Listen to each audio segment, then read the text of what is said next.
Welcome to Research Methods. Psychology is a way of thinking about the world.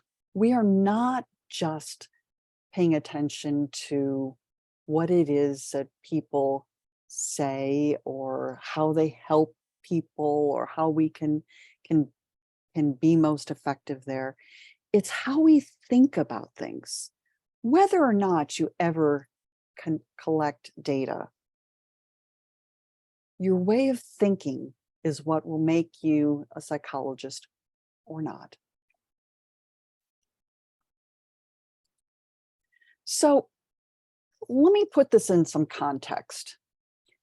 The National Association of Colleges and Employers emphasized 8 different ways of, or different kinds of skills that you should develop over the course of your education. Career and self-development, communication, critical thinking, equity and inclusion, leadership, professionalism, teamwork, and technology. In this course, we're going to spend a lot of time here with critical thinking. Just stopping and saying, what other ways are there for thinking about this? What other explanations are there for this? Now, we're also going to be thinking about communication and technology, teamwork, and professionalism. Less about the other 3 skills, okay? But throughout the semester, think about these skills as things that you're building and that you want to be able to walk into your employer's office or in an interview and say, this is what I bring to you. This is why you want to hire me. So there are 2 different strategies that are different ways of thinking about things that we're going to be thinking about this semester. Producers of research, and we're going to talk about a lot of research. And those things are important for your coursework, that you understand how to do research for graduate school, and for those of you who end up working in a research lab. But in addition, you want to be a good consumer of research. Again, for your psychology or coursework, that you stop and you say, maybe there's another explanation for what I'm reading here.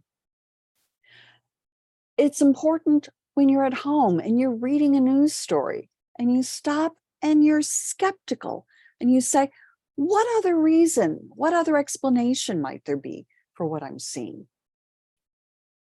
And for your future career, employers want employees who are able to think critically, who are able to understand other ways of looking at a situation.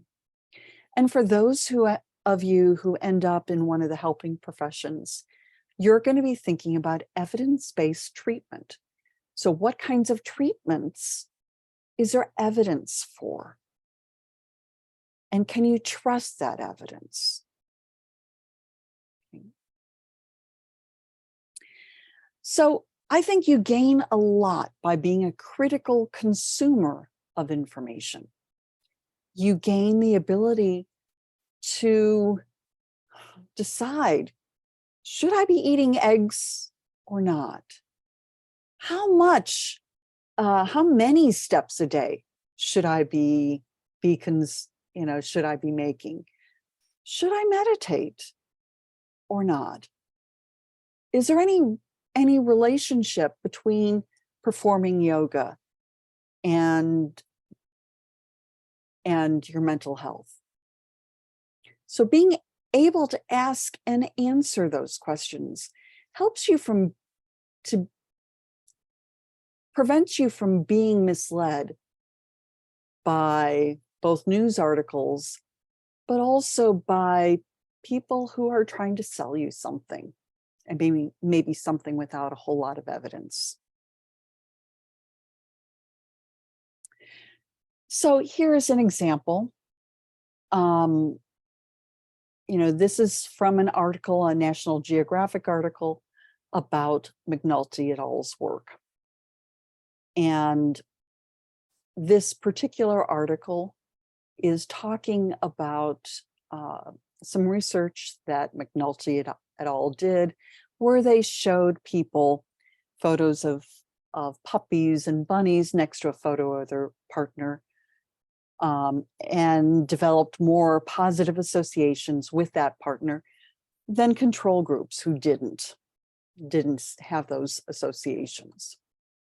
So for 6 weeks, one group of partners was shown a stream of images every 3 days that repeatedly paired their partner's image with that of this cute puppy.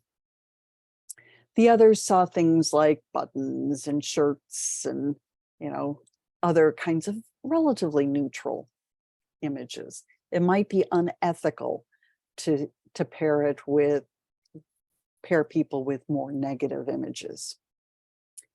And every 2 weeks, their attitudes were assessed.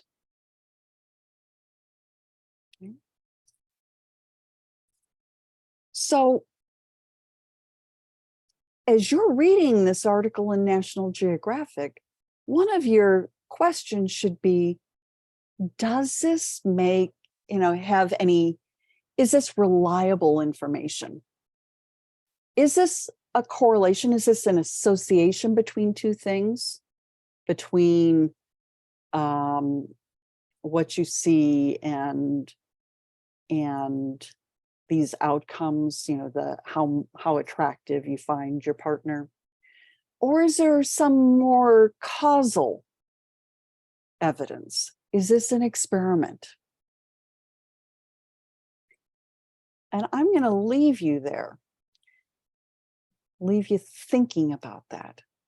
Now, let me just say, you're going to see a number of short descriptions like this throughout the semester, and I want you to work through them. Some of these I will talk about on the videos, some I'm not.